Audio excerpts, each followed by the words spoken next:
This is Kamera again. We're on day number 251, Ezekiel chapters 28 through 30. So yesterday we read about Tyre, a few places where God was sending judgment of devastation, destruction, and the one that he mentioned most was Tyre.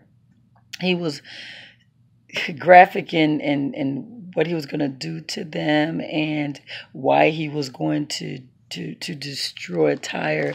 And when you read about what he was going to do to Tyre, the first thing came to my mind was Atlantis. I'm telling you guys, everything comes from the Bible, even a lot of the myths about Atlantis. So that was pretty cool to read.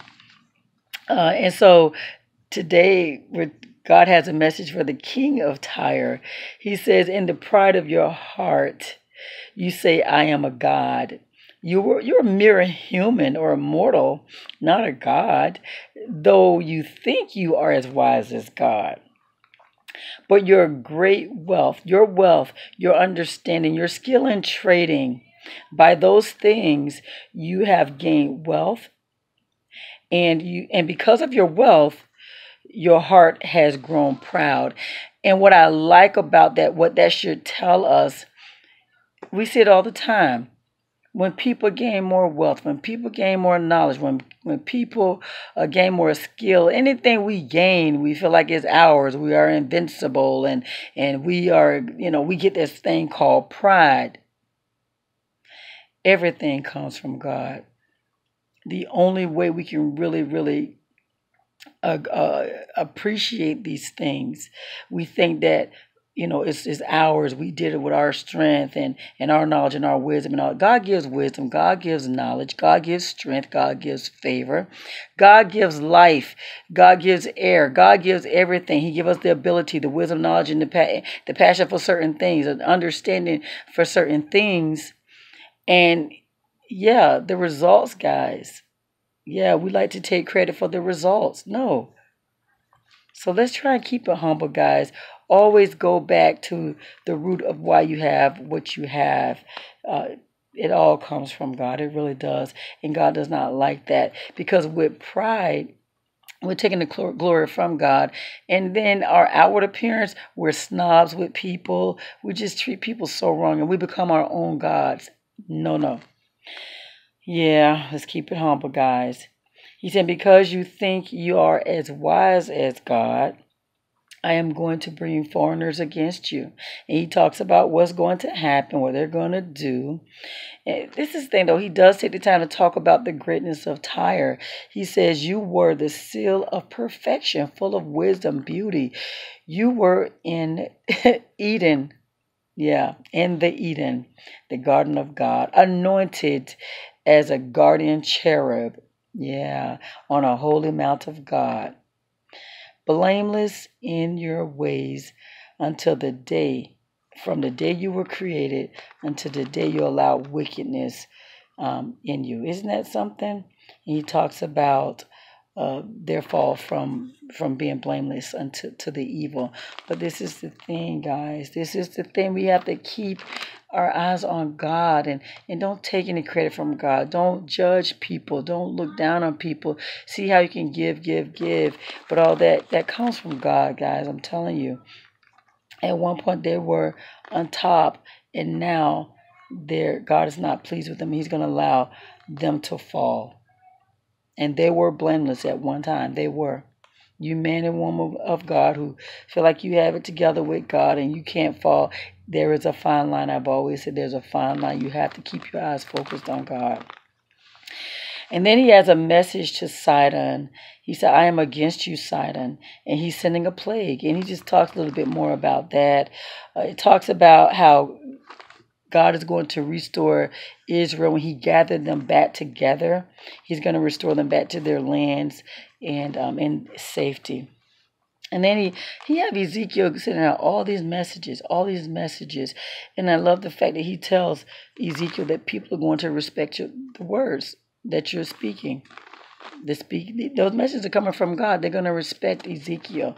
And so, yeah, all these words are coming, are the message that he's given to Ezekiel to give the people. Ezekiel, the man of God, the prophet of God.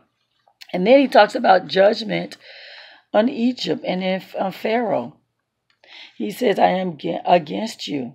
He talks about how Egypt treated Israel, and he talks about how God is going to destroy. He was going to allow beasts to eat their bodies, birds eat their bodies during this devastation. He's going to allow beasts and man to be killed. He talks about a lot of this stuff. He will make Egypt the weak, and they will be the lowliest of all nations, no longer a source of confidence. Isn't that something? God tells Ezekiel that Nebuchadnezzar is going to be the one who destroys Egypt. But get this part. God has Nebuchadnezzar, king of Babylon, the Babylonians, to destroy Tyre. But from what I read, it wasn't an easy battle. It wasn't an easy win. And neither did they have any rewards from that. So he says he's going to have Nebuchadnezzar to take down Egypt. And he says, you're going to take their plunder. Nebuchadnezzar is going to take the plunder. He's going to take their loot. And that is what he's going to pay his army for, because of all that Nebuchadnezzar is doing. Remember, way back we read where God was going to give a lot of nations to Nebuchadnezzar. They need to submit to Nebuchadnezzar, king of Babylon. So he's talking about how Nebuchadnezzar is going to destroy Tyre, and then he's going to hand Egypt into the hands of Nebuchadnezzar, and that he's going to they're going to carry all the riches of Egypt as a reward for their efforts. For their efforts. You notice that God does he do allow the certain people to accomplish his will. You see how he does it. He doesn't always destroy with flood and with fire, but he uses people a lot of times, not only to for destruction, but also to bless. So God talks about how he's going to scatter the Egyptians throughout countries. And you'll notice that after every judgment to every nation, God says they will know that I am God. They will know that I am God. With Egypt, he even talks about the different areas, different parts of Egypt. He mentions all of that, all of the things that were going to happen to Egypt. Yeah. So guys, there's a lot here. And the thing is, with the prophets, you see a lot of judgment going on. You see a lot of things that God says that these nations do. He's upset. He's going to devastate them. He's going to tear them down. But you also see with the prophets how God reaches out to show them love and say, if you just repent and turn from your wicked ways. He always tells why he's doing what he's doing. Remember, God is God over all nations, whether you believe or not.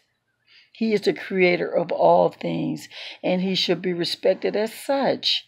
And so these people are doing terrible things. They're creating these idols. They're worshiping these idols. They're sacrificing not only foods and oils and burning oils to these idols and bowing down and cutting themselves, but they're also sacrificing their children to fire to these idols. They're being wicked to each other, doing cruel things to each other. They're killing innocent people. They're oppressing people. They are just being just wicked people.